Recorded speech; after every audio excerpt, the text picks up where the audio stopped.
Hello and welcome to वाई शाई। Yes, my name is Rishi and इस वीडियो से हम एक और नया चैप्टर शुरू करने वाले हैं। क्लास 6 एनसीईआरटी हिस्ट्री का chapter number 10, new empires and kingdoms. तो इस वीडियो में पर्टिकुलरली हम गुप्ता एज के बारे में जानने वाले हैं। नॉट ओनली गुप्ता एज, उसके कंटेम्प्रेरी में जो चालुक्य एंड पल्लव्स तो थे, उनके भी बारे में यहाँ पे कुछ जानकारी मिलेगी हमें। सो यहाँ पे बात करते हैं। हमारे जो बहुत सारे जो टॉपिक्स हैं वो कवर हो चुके हैं। जैसा कि पता होगा, हम लोगों ने सबसे पहले स्टोन एज पढ़ा, उसके बाद में इंडस वैली सिविलाइजेशन, उसके बाद में वैदिक पीरियड, फिर लेटर वैदिक पीरियड एंड उसके कंटेम्प्रेरी में megalith period and after words हम लोग आगे बढ़ते चले गए। एंड उसके बाद में जनपथ्स, महाजनपथ्स एंड अगेन महाजनपथ के बाद में Buddhism and Jainism as a new question and ideas को हमने देखा था। एंड उसके बाद मौर्यन एम्पायर हमने देखा था। फिर मौर्यन एम्पायर के बाद decline of Mauryan empire. Okay. And उसके बाद में हम लोगों ने ये देखने की कोशिश करी थी कि जब मॉडर्न एम्पायर का जब डिक्लाइन होता है तो उसके बाद में जो पॉलिटिकल कंडीशन होते हैं बहुत ही ख़राब हो जाते हैं। व्हाट इट मीन कि जो पॉलिटिकल जो चीज़ें होती हैं ना, लाइक जो स्टेट्स को अशोक जो रहते हैं वो पूरे जोड़ के रखे होते हैं, किसी को टूटने नहीं देते हैं। तो जब मॉडर्न एम्पायर का डिक्लाइन होता है ना, तो सारे पॉलिटिकल डिसइंटीग्रेशन वाले एरिया में वो लोग आ जाते हैं। मतलब उस सिचुएशन में वो लोग आ जाते हैं कि जो उनका जो एम्पायर होता है वो पॉलिटिकली डिसइंटीग्रेट होने लगता है। ओके। नाउ आप इस चैप्टर में देखो कि इस चैप्टर में न्यू एम्पायर क्यों लिखा हुआ है। आपने अगर आप इंडेक्स में देखोगे तो उसमें न्यू एम्पायर क्यों लिखा हुआ है। एंड उसके ना पहले बस एक बार मौर्य के टाइम पे, मौर्यास के टाइम पे एक एम्पायर वर्ड यूज़ हुआ है। वाई हियर न्यू एम्पायर यहाँ पे क्यों लिखा हुआ है? वो इसलिए लिखा हुआ है क्योंकि जब मौर्यास का डिक्लाइन हुआ ना, तो उसके बाद में किंगडम्स तो बहुत सारे उभर के आए, बट किसी ने वैसा एम्पायर बनाने की कोशिश नहीं करी। ठीक है। एंशंट इंडिया में सबसे पहली बार एम्पायर वर्ड मौर्यास के लिए ही यूज़ हुआ, उसके पहले किसी के लिए भी यूज़ नहीं हुआ था। आप चाहे स्टोन एज में देखो, स्टोन एज में कौन सा एम्पायर बनेगा वही। ठीक है। तो पहली बार मौर्यास के लिए यूज़ हुआ। एंड नाउ सेकेंड टाइम जब बहुत सारे किंगडम्स उभर के आना, तो भी उन लोगों के लिए कुछ खास यूज़ नहीं हुआ। ठीक है, एम्पायर वर्ड। तो उसके over a period of time जब ये गुप्तास पावर के ऊपर आते हैं ना, तो इनका एक राजा होता है समुद्रगुप्त।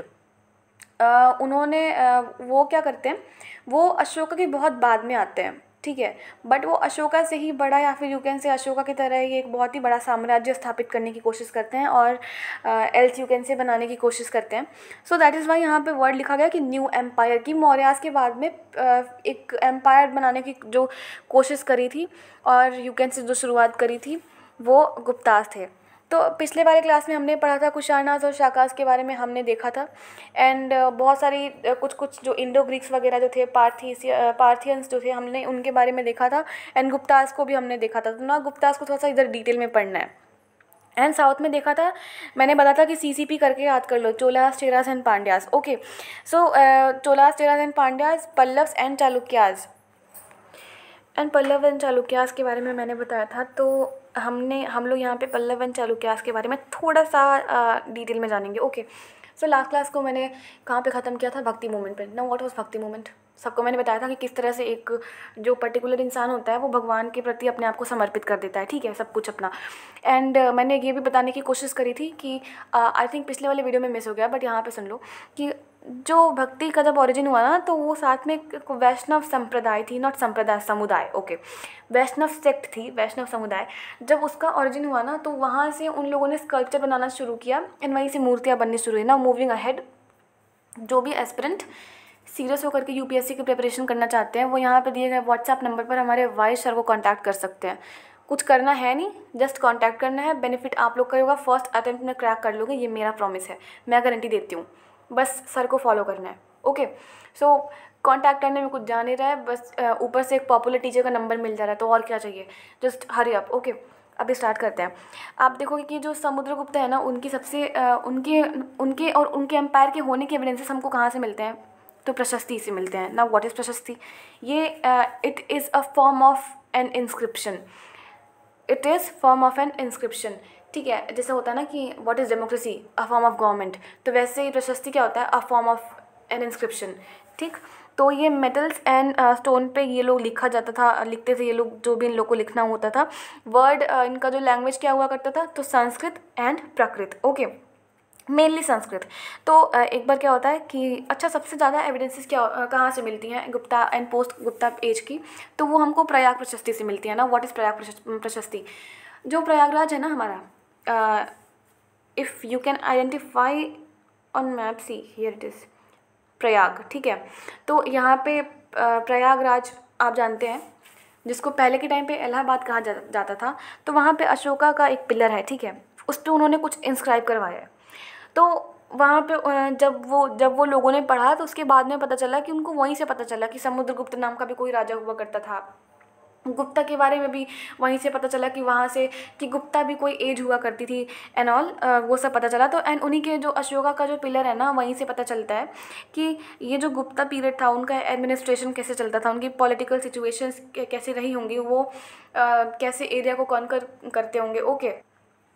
एंड ऑफकोर्स वो पावर के ऊपर कैसे आए, वो हम लोग को वहीं से पता चलता है। अच्छा, आप देखोगे कि ये जो ग्रीन वाला एरिया है ना, जो ग्रीन ग्रीन में दिया हुआ है, ये मतलब ये ओवरऑल जो मैप में मैं समझाने वाली हूँ, वो सब कुछ इसी प्रशस्ति से मिलता है, ठीक है। जो प्रयाग प्रशस्ति है, उसका नाम ही है प्रयाग प्रशस्ति। तो वहाँ से उनको सबसे ज़्यादा एविडेंसेस मिलती है गुप्ता एज की। एंड ऑफकोर्स समुद्रगुप्त के बारे में थोड़ा सा special kind of you can say special knowledge मिलता है इस प्रयाग प्रशस्ति से।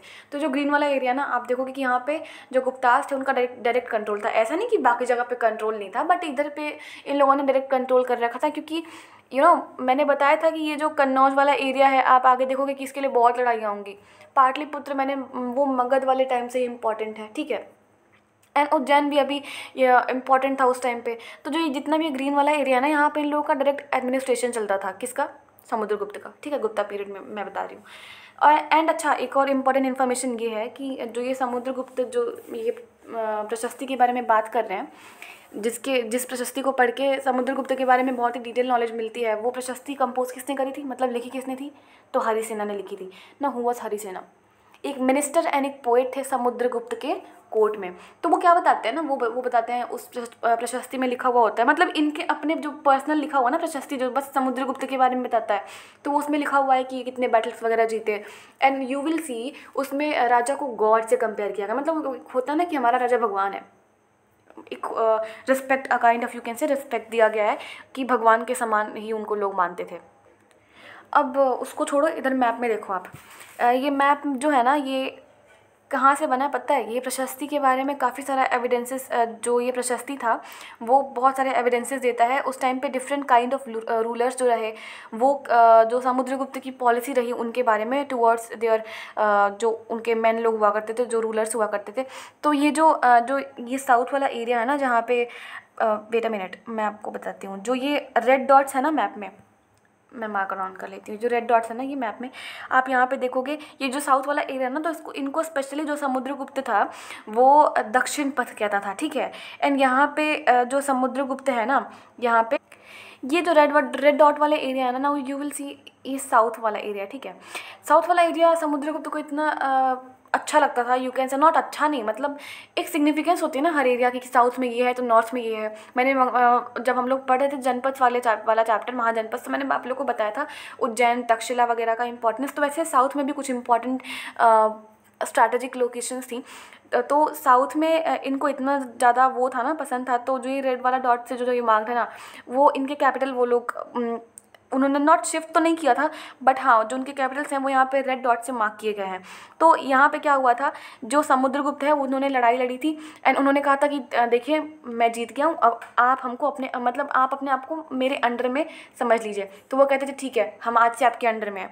तो ये सिग्निफिकेंस है ये दक्षिण पथ का। एंड साउथ वाला एरिया का जो लोकेशन था वो इतना स्ट्रैटेजिक था एंड इतना पसंद था, क्योंकि आप देखोगे ना कि कभी भी इन मॉडर्न हिस्ट्री टू लोग साउथ वाले एरिया में बहुत ही लेट से पहुंचते हैं, ठीक है। उन लोग का मेन फोकस आप बहुत बार में देखोगे ना कि अधिकतर लोगों का मेन फोकस नॉर्थ इंडिया के साइड ही चला जाता है, साउथ में बहुत कम लोग जा पाते हैं।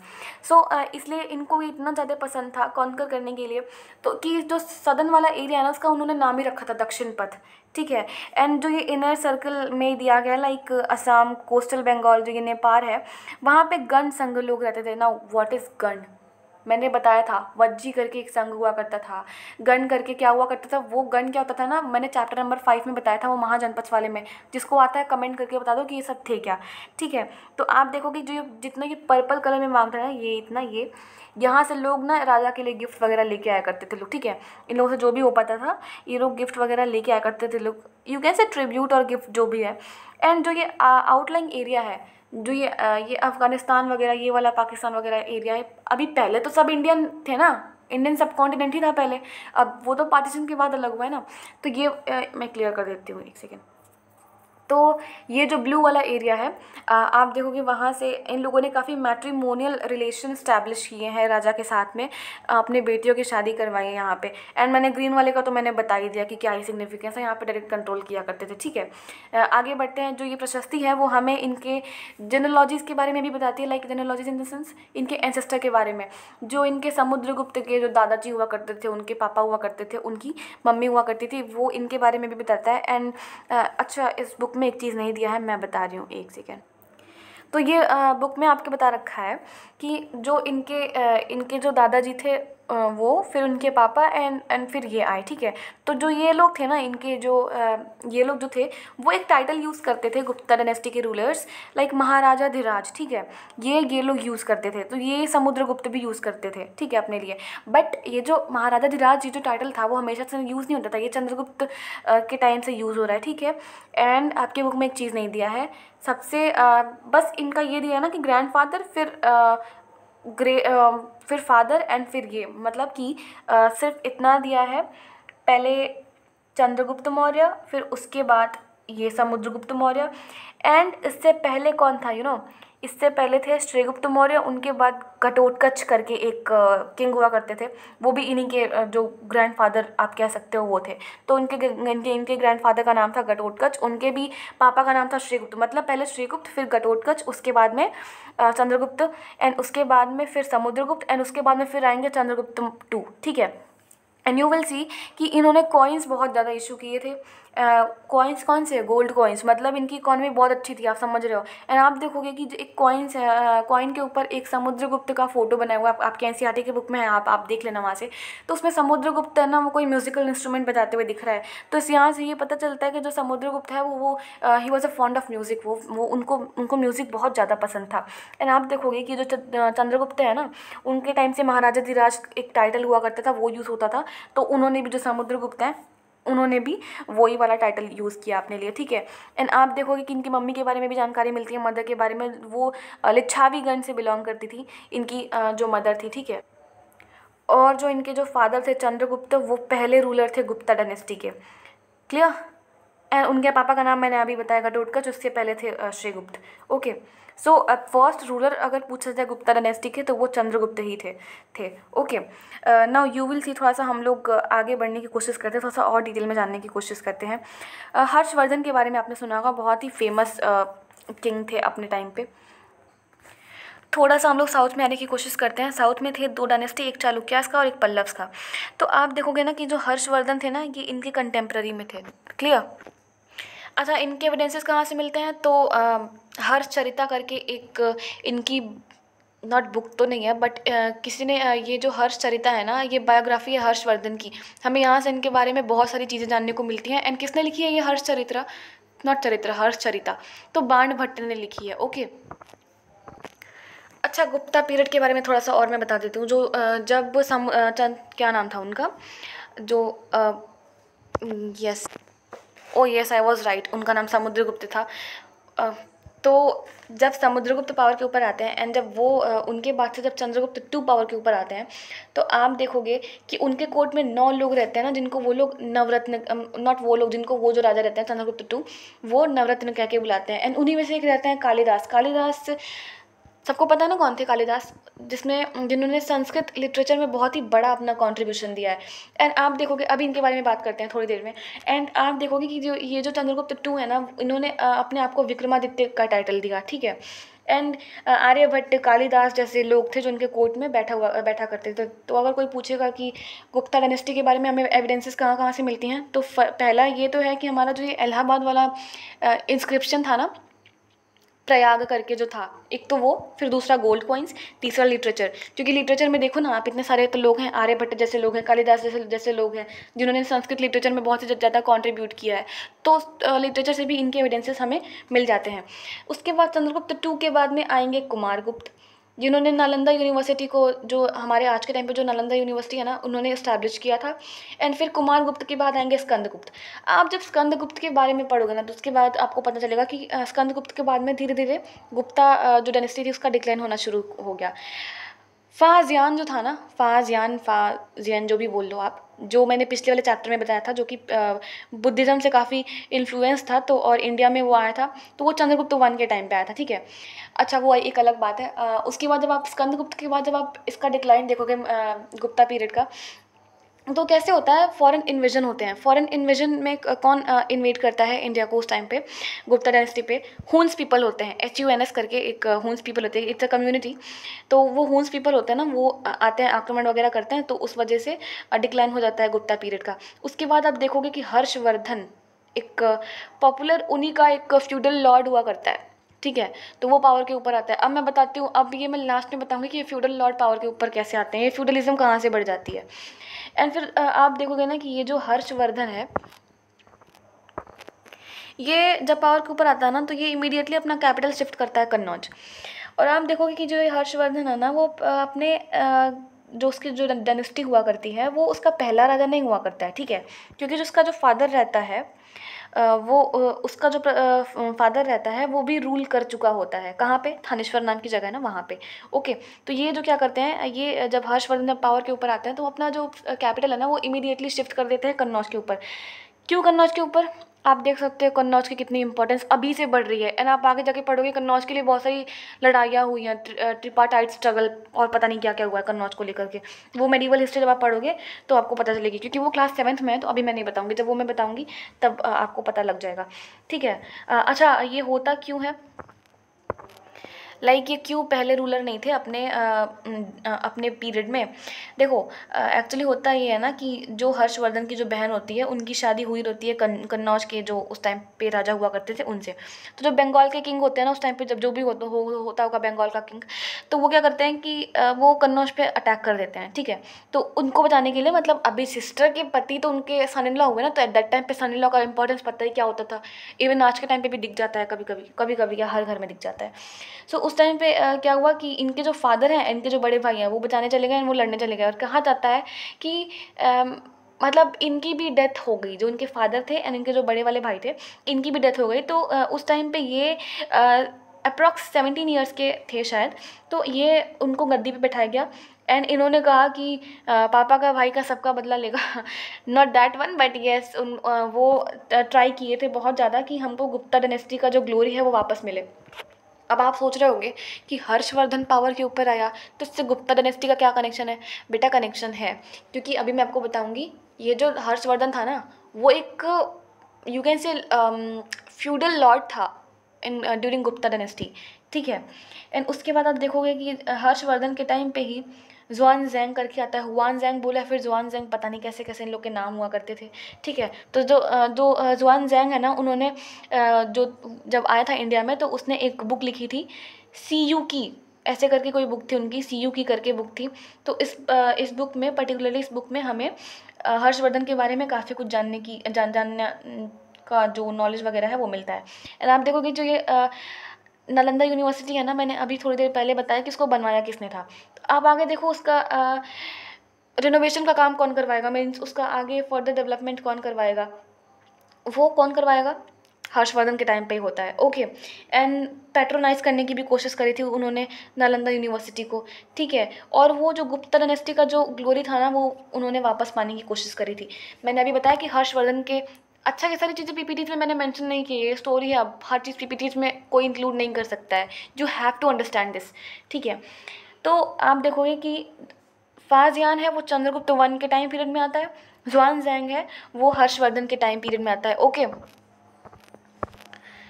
ना यू विल सी, जो चालुक्यास थे ना, मैंने अभी बताया कि हर्षवर्धन के कंटेम्प्रेरी में कौन कौन था, पल्लव एंड चालुक्यास। तो चालुक्यास का एक बहुत ही इंपॉर्टेंट रूलर हुआ करता था पुलकेशिन टू। क्या हो जाता है ना कि पुलकेशिन टू की लड़ाई हो जाती है हर्षवर्धन के साथ में, फॉर सम पर्टिकुलर एरिया। तो जो पुलकेशिन टू होता है ना, इतना पावरफुल होता है कि वो अ, हर्षवर्धन को, उनकी पिटाई कर देता है, मीन्स उनको हरा देता है। कहाँ हरा देता है? तो नर्मदा नदी के किनारे। तो कभी कभी हिस्ट्री में ना, ये मीन्स में कभी कभी क्वेश्चन पूछता है कि नर्मदा का इंपॉर्टेंस क्या है। तो ये इंपॉर्टेंस है, ये एक सिग्निफिकेंस ये भी है कि जो हर्षवर्धन का जब डिफीट हुआ था ना, तो वो उसके किनारे हुआ था, Narmada, on a bank of Narmada river, you can say. ये भी जुआन जैंग ने अपने बुक CU की में लिखा हुआ है, ठीक है। तो वो बुक का नाम आप याद रखना। अब चले आते हैं थोड़ा सा साउथ की तरफ, पल्लव, चालुक्याज एंड पुलकेशियंस प्रशस्ति। ओके, तो साउथ में दो डायनेस्टीज राज कर रही थी। पहला तो था अपना चालुक्य, दूसरा पल्लव। चालुक्य का कैपिटल क्या था? अहोल करके कैपिटल था। इसकी लोकेशन देखोगे ना तो वो वहाँ से पुलकेशिन राज कर रहा था। कहाँ पे? रायचूर दोआब के पास था। अभी रायचूर दोआब कौन से वाले लोकेशन में आता है? तो कृष्णा एंड तुंगभद्रा वाले लोकेशन एरिया में आता है ये, ठीक है, उस वाले रीजन में आता है।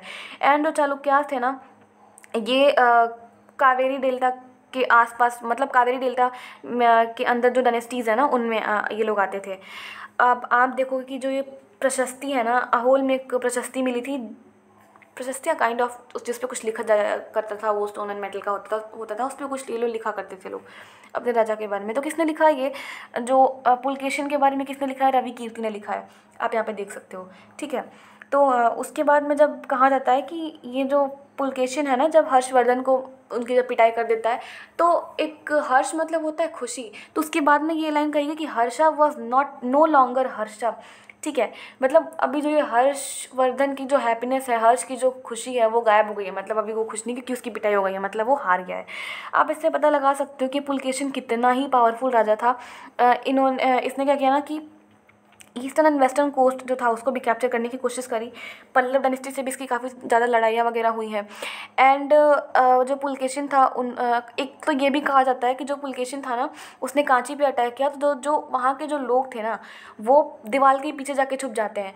एंड ये जो है वो साउथ में टेम्पल भी बनवाएंगे, वो केव आर्किटेक्चर भी बनवाएंगे। उसके बाद ये काफ़ी कुछ डेवलपमेंट भी करेंगे फर्दर। अहोल में ये बनवाए थे केव आर्किटेक्चर, ठीक है। एंड आप देखोगे कि गुप्ता पीरियड के बाद में जो साउथ में जो ये चल रहा था ना इनका, पल्लव एंड चालुक्यास का, तो जब पुलकेशिन का डेथ हो जाता है, तो ये जो दोनों डायनेस्टी है ना, वो कमज़ोर पड़ने लगती हैं। एंड जो चालुक्य वाला जो रीजन था ना, वहाँ पे राष्ट्रकूटास का राज आ जाता है। एंड पल्लव वाले में चोला डायनेस्टी आ जाती है। अच्छा, जो पुलकेशिन था ना, वो भी अपने टाइम पे, वो भी he was not the first ruler. उसके जो अंकल थे ना, पुलकेशिन के, वो भी किंग हुआ करते थे। तो उनके जो डेथ के बाद में जो पुलकेशिन था वो राज के ऊपर आया था। And you will see over a period of time जो पुलकेशिन ने बहुत सारा एरिया कब्जा करने की कोशिश करेगा, कॉन्कर करने की कोशिश करेगा। तो सोचो कितना पावरफुल हुआ करता था। इसने हर्षवर्धन की भी पिटाई करी, पल्लव डायनेस्टी के रूलर्स की भी पिटाई करी, एंड ईस्टर्न और वेस्टर्न कोस्ट पे इसने कब्जा भी किया। तो ऑब्वियसली बात है, जब ये मरेगा ना, तो इसके बाद से किंगडम, मतलब मतलब बहुत सारी चीज़ें ख़राब वगैरह हो ही जाएंगी। बात करते हैं एडमिनिस्ट्रेशन की। एडमिनिस्ट्रेशन उस टाइम पे कैसे चलता था, वो अभी मैं आपको थोड़ी देर बाद बताऊंगी। आर्मी के बारे में सुनो, थोड़ा सा मैं इसके बारे में बताती हूँ। पहले क्या हुआ करता था, थोड़ा सा ओवरव्यू मैं देती हूँ। पहले क्या हुआ करता था कि आपने बहुत सारे पहले चैप्टर में पढ़ा हुआ है अपने कैवलरी से, जो एलिफेंट्स वगैरह हुआ करते थे, उनसे ये लोग आर्मी वगैरह मेंटेन किया करते थे लोग। एंड मॉडर्न में तो काफ़ी अच्छी खासी डेवलपमेंट हुई थी उसकी। तो आप इस टाइम तक देखोगे ना कि ये लोग प्रॉपर जब पे किया करते थे, हमने पहले ही बताया था कि उनको सैलरी रेगुलर मिलती थी। बट इस टाइम पीरियड के दौरान में, जब गुप्ता वाला जो टाइम पीरियड था ना, उनके टाइम पे सैलरीज वगैरह ज़्यादा मिलती नहीं थी। मतलब रेगुलर सैलरी के लिए उतने इन लोग के पास रिसोर्सेस नहीं हो पाते थे, ठीक है। तो इन लोगों ने सैलरी देने के बजाय में ना, इन लोगों ने ग्रांट ऑफ लैंड देना शुरू कर दिया। मतलब इतनी ज़मीन आपकी, मेरे पास पैसे नहीं है, आप पैसे, मतलब मैं नहीं दे पाऊँगा, सो इतनी ज़मीन आपकी, आप इस पर जो चाहे वो कर सकते हो। तो ऐसे करते करते ना, देखो अब जो ये ज़मीन लेना था, उनको लोग क्या बोलते थे? समानतास, ठीक है। ये समानतास अपने not country at that time, but अपने जो डायनेस्टी थे, अपनी जो किंगडम थी ना, उसके लिए कंट्रीब्यूट किया करते थे in the form of army, in the form of you can say military में, या फिर आर्मी में, दोनों एक ही बात है, या फिर पुलिस में, या फिर कैसे भी लोग ये कंट्रीब्यूट किया करते थे। आप देखोगे, कभी भी देखोगे ना, हिस्ट्री में कहीं से भी उठा के देख लो, जहाँ ये समानताज या फिर इसको फ्यूडल लॉर्ड्स कहा करते हैं, जहाँ ये पावर में थोड़े से आते हैं ना, किंग की पावर ऑटोमेटिक कम हो जाती है। पहले तो कम थी ही, तभी तो जब किंग की पावर रहेगी तब तो पैसे आएंगे ही। जब किंग की पावर नहीं है तो ही तो पैसे नहीं आ पा रहे हैं ना। एंड मैंने बताया ना कि समुद्रगुप्त के बाद कैसे कैसे रूलर्स आए। चंद्रगुप्त टू तो भी खैर ठीक ठाक थे, अच्छे थे। एंड स्कंदगुप्त से उनकी डिक्लाइन शुरू हो जाती है उसके बाद में, ठीक है। तो किंग की पावर कम हो गई, एंड जो समानता जो फ्यूडल लॉर्ड्स थे वो आने लगे पावर के ऊपर में। तो वही तो मैंने बताया कि जो हर्षवर्धन था ना, वो भी फ्यूडल लॉर्ड ही था, गुप्ता की डायनेस्टी का, ठीक है। बात करते हैं एडमिनिस्ट्रेशन की। उस टाइम पे जो एडमिनिस्ट्रेशन है कैसे चलता था? टैक्सेस से, ठीक है। तो क्या होने लगा गुप्ता पीरियड के टाइम पे, जब डिक्लाइन होना शुरू हुआ उसका, तो उस टाइम पे क्या होने लगा, जब फ्यूडल लॉर्ड आए लोग पावर के ऊपर में, तो उन लोगों ने कुछ पोस्ट को हेरिडेटरी कर दिया। ठीक है। आप देखोगे कि मेगास्थनीज के टाइम पे उसने भी ये लिखा है कि हेरिडेटरी नहीं होनी चाहिए वगैरह, एंड मतलब अपने टैलेंट के बेसिस पे होना चाहिए चंद्रगुप्त मौर्य के टाइम पे। बट हियर क्या आप देखोगे कि गुप्ता टाइम पीरियड में इन लोगों ने पोस्ट को हेरिडेटरी कर दिया। एंड आप देखोगे कि मतलब हेरिडेटरी इन द सेंस कि अगर इनका बेटा सरकारी नौकरी में है, इनका भी उसका भी बेटा सरकारी नौकरी में ही जाएगा। सोचो अगर ये अभी के टाइम पे हो जाए तो बहुत लोग के तो मजे हो जाएंगे, ठीक है, एंड बहुत लोग के सजे भी हो जाएंगे। एंड उस टाइम पे बहुत सारे, एक पर्सन जो था ना वो बहुत सारी ऑफिसेस हेल्ड कर सकता था। कहने का ये मतलब है कि अगर कोई जज है तो वो साथ में एडमिनिस्ट्रेशन को भी संभाल सकता था, बहुत सारी चीज़ें साथ में देख सकता था, ठीक है। एक जो हरिसेना जो थे ना, मैंने अभी बताया था स्टार्टिंग में, वो यहाँ पे लिखा हुआ है हरिसेना वॉज अ कुमार अमात्य, जिसका मतलब होता है एक मिनिस्टर, एंड संधि विग्रहिका, जिसका मतलब होता है minister of war and peace. तो जो मिनिस्टर है लेकिन एक साथ दो चीज़ के मिनिस्टर हैं, ठीक है। एंड ऐसे आप देखोगे कि यहाँ पे कुछ लोकल एडमिनिस्ट्रेशन में भी एक नागरन करके हुआ करती थी, जिसको हम लोग श्रेष्ठथी कहते थे या फिर चीफ बैंकर कहते थे, या फिर यू कैन से कि ये लोग जो जो अर्बन जो एडमिनिस्ट्रेशन है ना, ये लोग उनको संभालते थे, ठीक है। जो ये बड़े बड़े बिजनेसमैन एंड मर्चेंट्स वगैरह हुआ करते थे, ओके।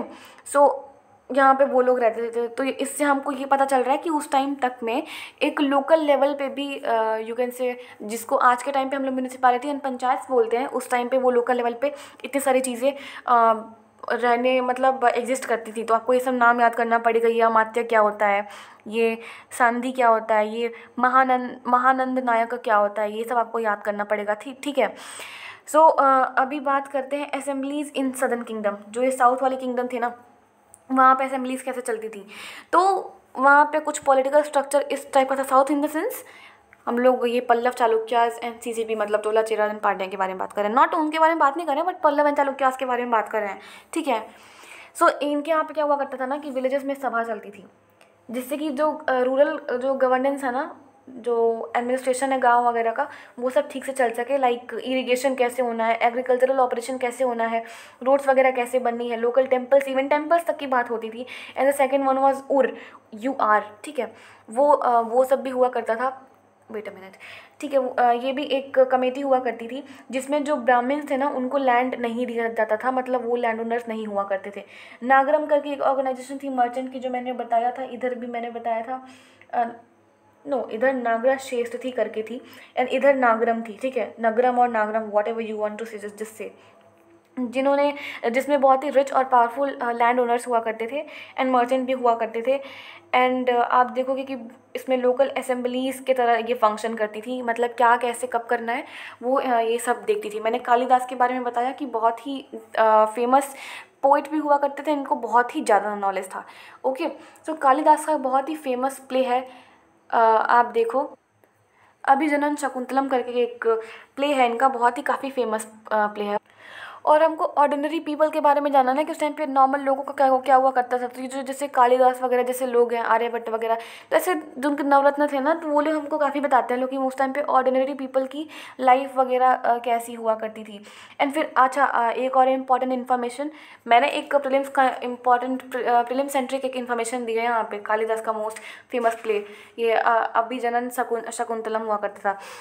अच्छा आप देखोगे कि इस टाइम पे अब धीरे धीरे हमारी मेडिवल इंडिया की शुरुआत हो रही है, एंड इस टाइम पे इस्लाम का ओरिजिन हो गया था। इस्लाम का ओरिजिन कब हुआ था? 7th सेंचुरी में।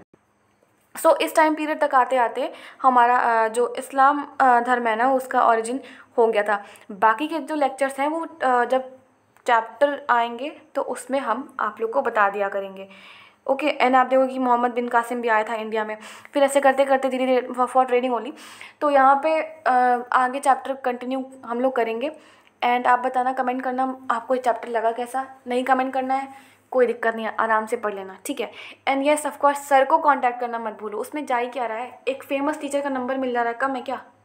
सो hurry up, what are you waiting for, I don't understand. So ये हमारा बुक खत्म होने वाला है, बस एक चैप्टर और बचा, उसके बाद में हमारा मेडिवल इंडिया शुरू हो जाएगा। So thank you so much, have a good day.